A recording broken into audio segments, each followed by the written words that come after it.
Hey everyone, Mr. Happy here, and welcome to Mondays with Mr. Happy, aka Mr. Happy Mondays, the weekly Q&A show where you ask me questions and I answer them. For some reason, I decided to record this when I'm at my most tired. I don't know if any of you have this, but remember like a 2-3 hour period of the day where you feel like unbearably tired, but if you get through that 2 to 3 hour period, you're like fine, and then you end up staying up way later than you probably should. I'm in the middle of that right now. I just ate lunch, so I'm feeling that, but I'm going to get this done now so that way I can get back to working on some other stuff. But anyway, this last week finally started posting a few more videos, just a few thoughts videos to work my way back into things, and also recorded some stuff that I haven't yet released. One of the videos was supposed to come out yesterday, Sunday, as of the time you're seeing this video, and I forgot to render it. That's all it came down to it. So I think I'll like add an intro to it saying that like the video is recorded on a different day or something like that, and then release it as it was, because it's just a quick little look at Indivisible, a game I got to actually check out in early access, and I've been streaming it. It's like a Metroidvania meets Valkyrie Profile, and I have been loving it. I've been waiting 2 years for that game, and I'm enjoying the hell out of it. Also, tons of Dauntless this last week, a little bit of Borderlands 3, and I finally got my Astro to 80, and my Scholars like 72. So I'm working on the rest of the healers before I finish up the last of the tanks in 14, while we're waiting for patch 5.1.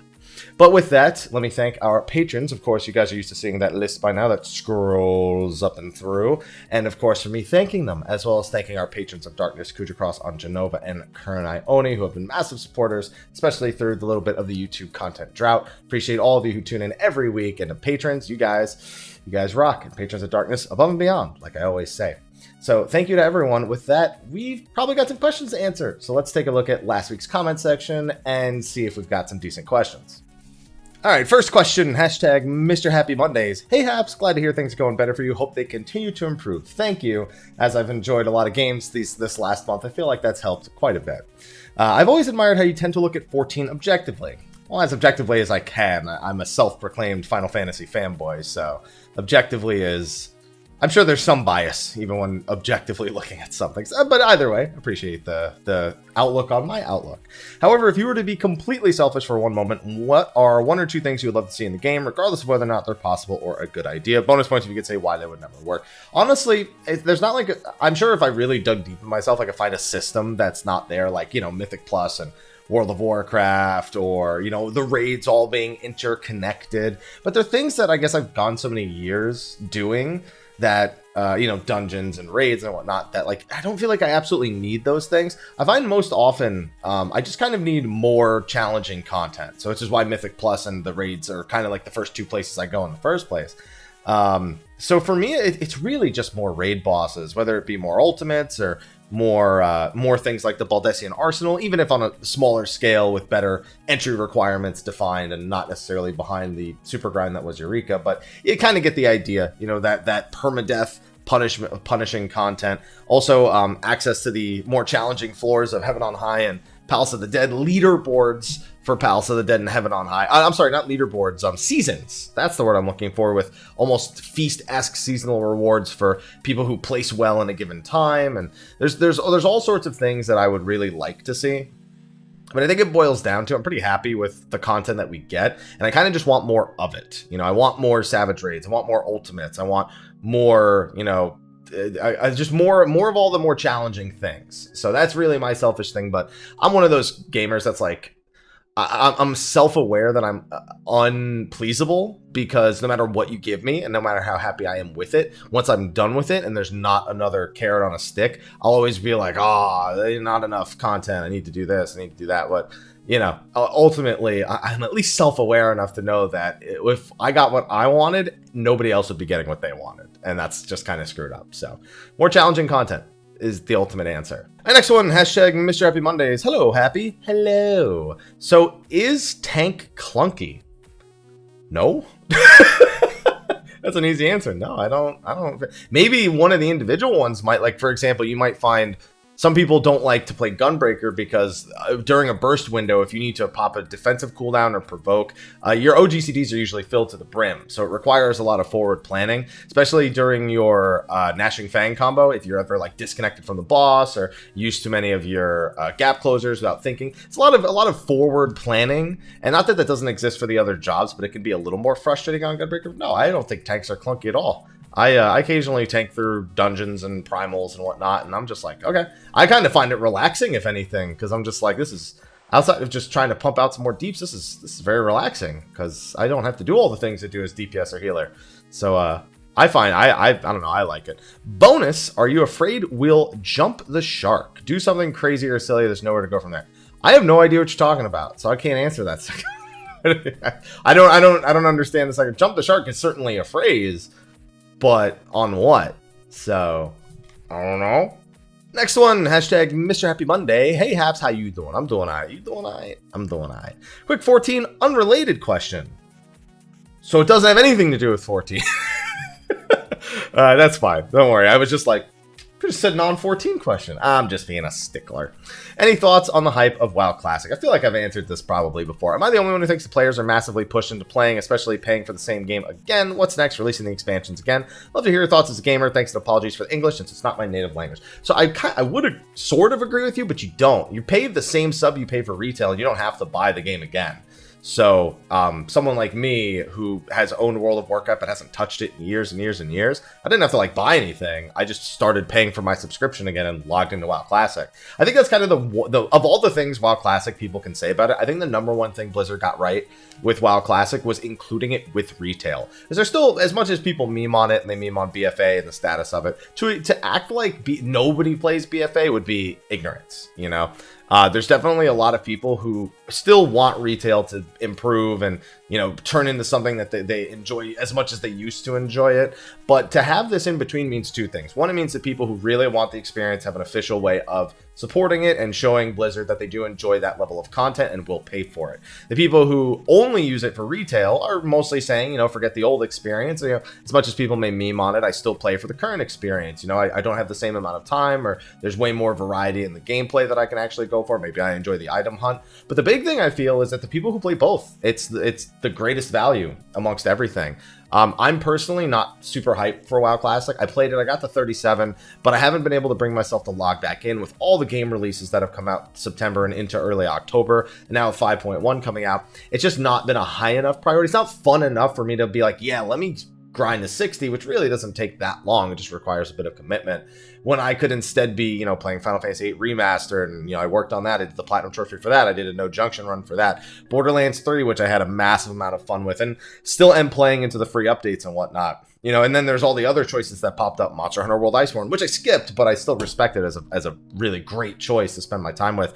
Dauntless released their 1.0 version, which, well, you know, a lot of people like to compare that versus Monster Hunter. I very much enjoy just being able to hop in and out of a free-to-play title occasionally, and I end up doing that with that. You know, there's just, and now Indivisible that I've been playing. It's like all these things are more immensely fun to me, or more intense fun, I suppose, than WoW Classic is, which is really more of a chill for me. For me, WoW Classic is like a chill experience. It's not hype. It's chill because there's really no agency to get anything done super fast because it's all been done over a decade ago. And on top of that, it's just not a very, it demands time to get it done, but it doesn't demand that time all be done at once. There's just no agency, there's no urgency for me to burn through those levels when I could just wait till after 5.1 and after Ultimate when there's like a lull between like Sword and Shield and Remind and set. Never mind, there's no gaming lulls in the next like 4 months. I'm pretty screwed when it comes to WoW Classic. Either way, people who are hyped for it, great. You know, I'm glad they have something to be excited for, but I don't personally see it. I'm waiting for Burning Crusade Classic. That's what I'm waiting for. Hashtag Mr. Happy Mondays. Hello, Mr. Happy. Hope you alright. I'm doing alright. You doing alright? I'm doing alright. First thing first, follow and Patreon for a good while. Oh yeah, I recognize the name. Thanks for all your content time. No, thank you for supporting, even though I had definitely a real drought during the month of September, and we're just working some new stuff back in when I'm comfortable in my off time. But I'm getting there. I'm making sure to take care of business. I'm curious as to your thoughts on extreme fights. All right, we got a lot of thoughts questions here. As a relatively casual player, I do not have time for Savage, but should for extremes. I want to stop you there. I would firmly believe that whether or not you're casual, you have time for Savage. It's just a matter of how much you get done in said time. I know people who can only play like a few hours a week and they just spend that few hours doing Savage, and you know, after a week, 2 weeks, 3 weeks, they get through it. It just they're not done in a week, which, you know, for some people they think that makes them slow or casual. Just you're playing to your own pace. Don't think you can't do something just because you don't have a whole lot of time. It just means that time may be a little more frustrating when you're doing it in the party finder. My question is twofold. How much less challenging do you think extreme fights should be? I don't think they should. I think they've pretty much hit the nail on the head difficulty-wise across all the content. I, of course, always want more difficult content, but for the audience that they're designed for, I think they pretty much nailed everything. These extreme fights were pretty much on par with the previous expansion's extreme fights in regards to difficulty, as much as we may not remember it as such. And they were fun, and they're not fights that I hate, and I'm looking forward to the next one. Secondly, do you think they should incorporate this phase or checkpoint mechanic on all extreme fights? No, only in fights where it really makes sense. Like, it makes sense in the final boss of Shadowbringers, because the first phase is like 5-6 minutes, and you have another like 7-8 minute fight after that, and they're not trying to make you do a 13. Obviously, in most groups, it doesn't actually take that long, but I remember the first time I did it, it was a really, really long encounter. Especially after wiping in the second phase, that's the only thing. But for extremes, no. Those fights can be anywhere from like 7 to like 10.5 minutes. I think that's really reasonable as something that's supposed to be a stepping stone into Savage, because you need to prepare people for something that's a moderate a short to moderate length. But you also need to make sure it's not super long, like a 12.5, 13-minute encounter like Titans. So there's all sorts of reasons why. I think, again, they've pretty much nailed extremes for what the audience that it's designed for. And in a sense, between Form 1 and 2, you can restart from 2 once 1 is beaten. Yeah, but that's just... So, again, they just use that... They're using it now more as a storytelling standpoint, but they're not using it in extremes. It's why we're really curious about the extreme for 5.1. We know who it's going to be, but we don't know how much of it will be like the base one. We don't know if they're going to like start you in the second phase, or if they're going to make you do the first phase, but it's going to be much shorter, like only 2.5, 3 minutes, and then go into the next thing. We don't know if they'll incorporate checkpoints. There's a lot of question marks about what they'll actually do when it comes to that one. But yeah, I know. I think it's just to answer all the questions. I just think they've nailed most of that stuff. Now it's just a matter of, how can they innovate and how can they come up with new ideas going into the future while still maintaining these very formulaic elements that they've just nailed down after so many years. All right, next question. Hashtag Mr. Happy Mondays. You said to post discussion topics here, so here it is. Yeah, I think I said that specifically because it's stuff I can then take into a video of its own and talk about it. Do you think it would be start being more feasible to allow a third DPS into dungeons going forward, like 6.0 or 7.0? The new jobs coming out in May. It seems like it's always 1 DPS per expansion. Letting a third DPS in dungeons would allow for more people to play the job they want. I think dungeons isn't really much of the concern. So here's the thing. I am perfectly okay if they ever wanted to go in the route of doing 5-player light parties and 10-player full parties. I think 10 is really like my upper limit for the average group that's being put together. But I don't think it's something they need to do. There's no reason going into a dungeon why it should matter what job you want, especially a dungeon, the thing that you're specifically referring to. It doesn't matter what job you want to play going into a dungeon. It's dungeon content. Hell, it practically doesn't matter what you want to play going into any content. It starts to matter going into Savage a little bit, depending on your efficiency on the job versus the job's overall max performance compared to other jobs. But as long as you're good enough to beat it, you'll beat it. It doesn't matter what it is you really want to play. I think it's not so much about allowing more people to play the job they want. It's about making sure that queues are faster, because there are more DPS players than there are any other player. So for dungeons, having that third DPS spot really speeds up the queue times. I think that's one thing that people kind of underestimate when they think of how many people are filling in a party, is how many people fit in an instance versus how many people are trying to queue in. So also definitely no on the support role. The main reason why there's 2 reasons why you'll never see a support role in this game. The first one is that supports are either completely mandatory or completely optional, because they need to be strong enough to everyone wants to bring them, but that automatically makes them so strong that you can never live without them. So you'd have to hold on. Trending on r.League of Legends, AP Shyvana waiting for ult. We'll include that in the video. Thank you, Reddit. I would wish you'd stop sending me those, because I turned off the notifications. I'm still getting them. So that's reason number 1. Reason number 2 is if they ever did it, they'd have to basically release a full expansion worth of supports. They're not going to take any of the existing jobs and change them. They're not going to do skill trees to make it so you could play a support bard or anything like that, because that is the equivalent of releasing a new job, and they're not going to do it for just 1 or 2 jobs, because then everyone would be like, well, if you're going to do skill trees for 1 or 2, we might as well do them for all of them, and that's an unfeasible track. So ultimately, the only reason, across all the points that you've made here, the only reason I'd see to add that third DPS slot or another slot to the party for the duty finder and for the raid finder in general is just to reduce queue times. That's really the only thing I feel you're actually gaining out of that. It does also mean you have to be less, I guess, tedious with how you structure the raid. 2 DPS, 1 caster, one ranged physical for all the party bonuses, and some people are even not bothering with that. But no, yeah, I definitely think that support role never going to happen, probably shouldn't happen for our game. And yeah, I mean, we probably just won't ever see the party size go up. That's my opinion. They'll never do it.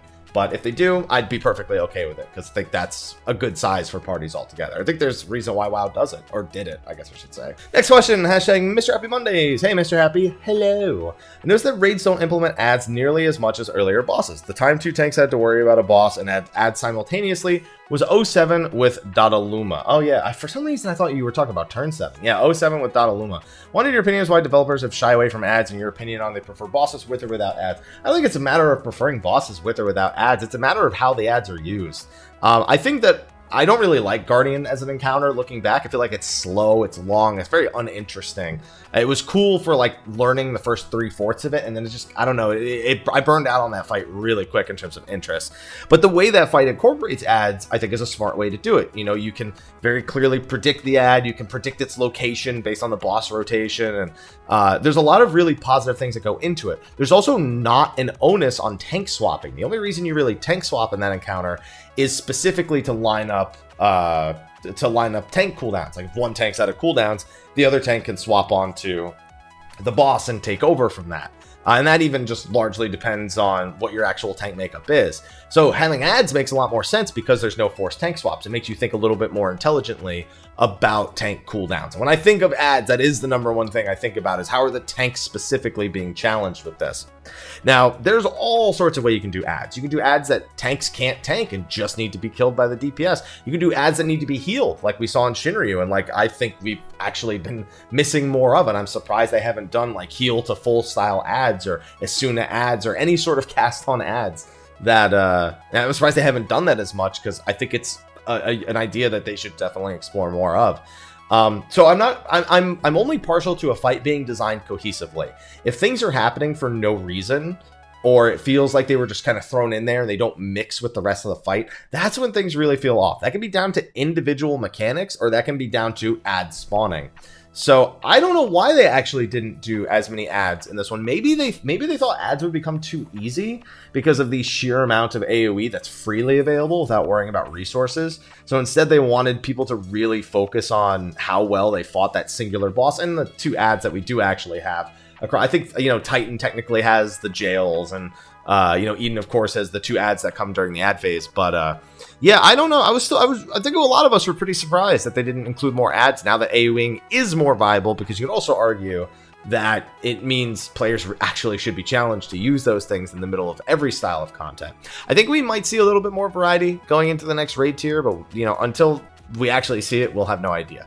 So I just hope that fights are designed well. Ads or not, I just want fights to be designed cohesively and most importantly for fun.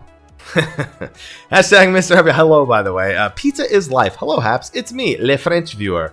Fire the missiles. Okay. Hope you're doing all right and taking good care of yourself. Haven't asked something in a long while, so I have a returning bonus of extra pepperoni on your next pizza. Oh, all that pep. So I have 2 questions, one about 14 and one personal one, that I'll absolutely understand if you don't take, because your stuff is your stuff. So I'm going to read the first question, and if I cut there, you'll know that the second question went, to a place that I wasn't going. I'm not going to like read it and be like, no on stream. It'll cut from the first question if I decide that I don't want to answer the second one based on your warning. So 1, about the mentor system problem of last week. I've stirred up a lot of discussion about this, and a lot more people, because of the changes, have talked about it a lot.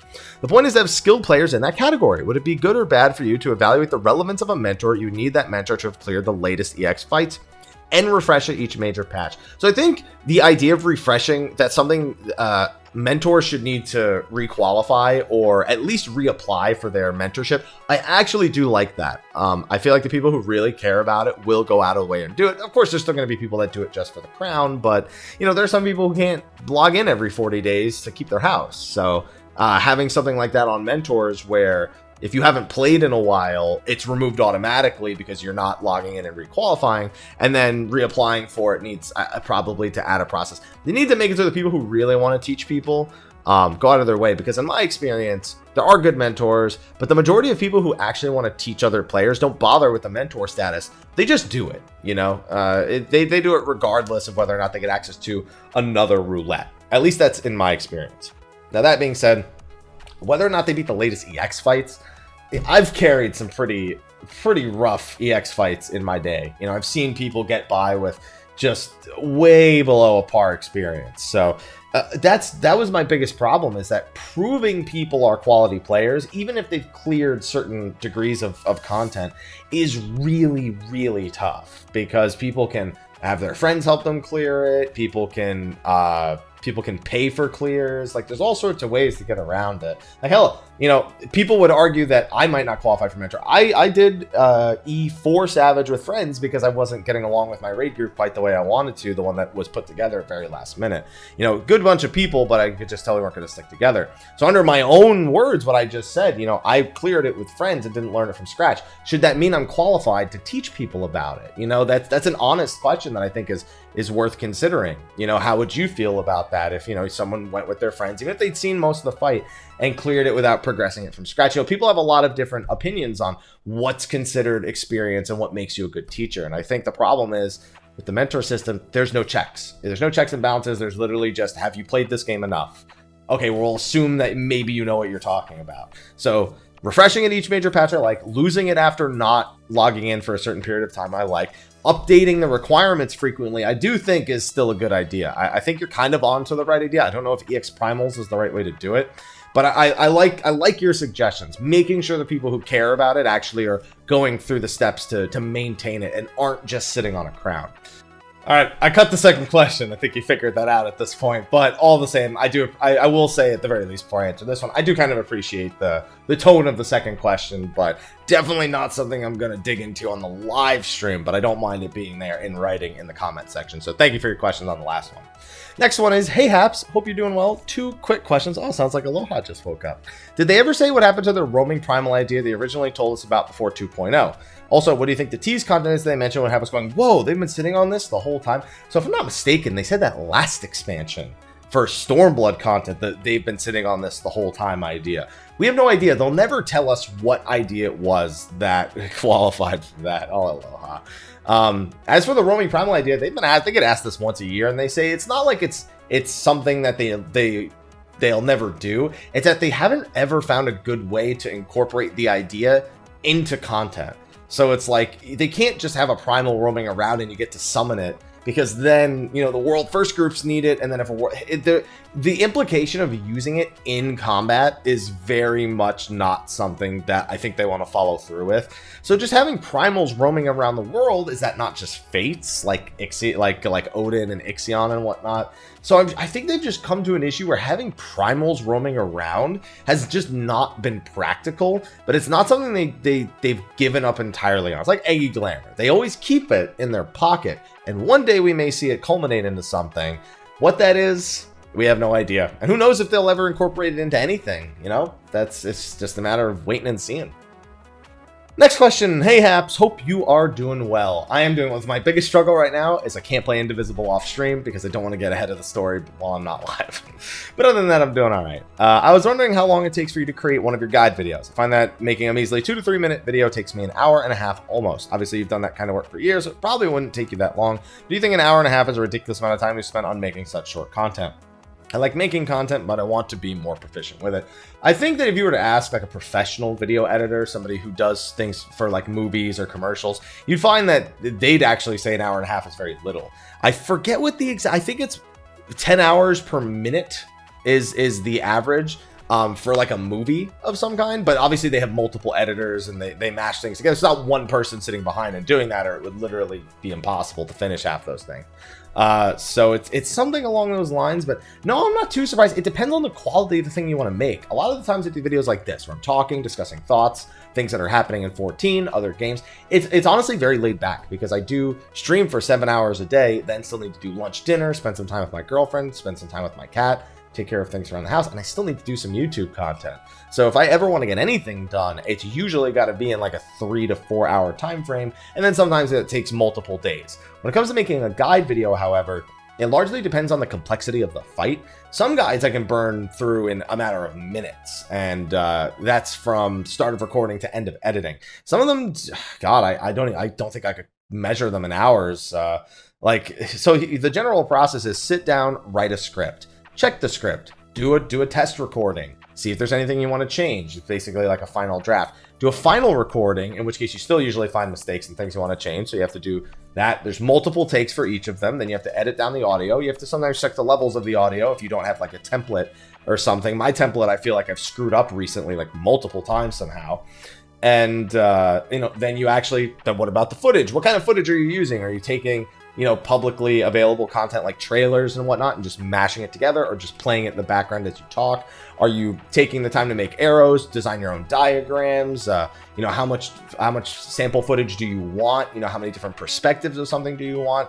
It can get pretty crazy. It's actually hard for me to come up with an exact hour amount, but I'm sure I've streamed through a lot of guide recordings. So I'd say for a guide, if we're looking at a dungeon guide, I'd say an hour is reasonable, and that's usually a 4 to 6 minute video, sometimes a little bit longer, because the editing on those is very limited. It's mostly about the writing and the checking and the footage, and if you include actually doing the dungeon 2 or 3 times, I mean, that throws an hour on top of what I'm already talking about.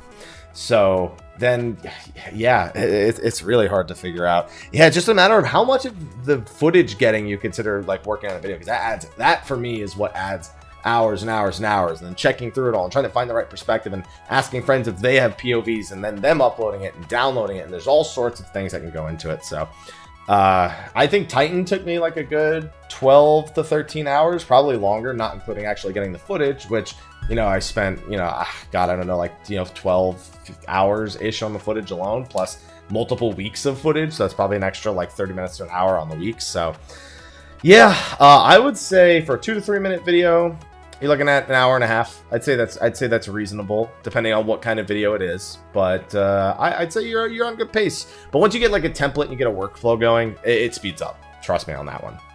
Next question, hashtag Mr. Happy Mondays. Hey, Mr. Happy, I hope you're doing well. I am, thank you.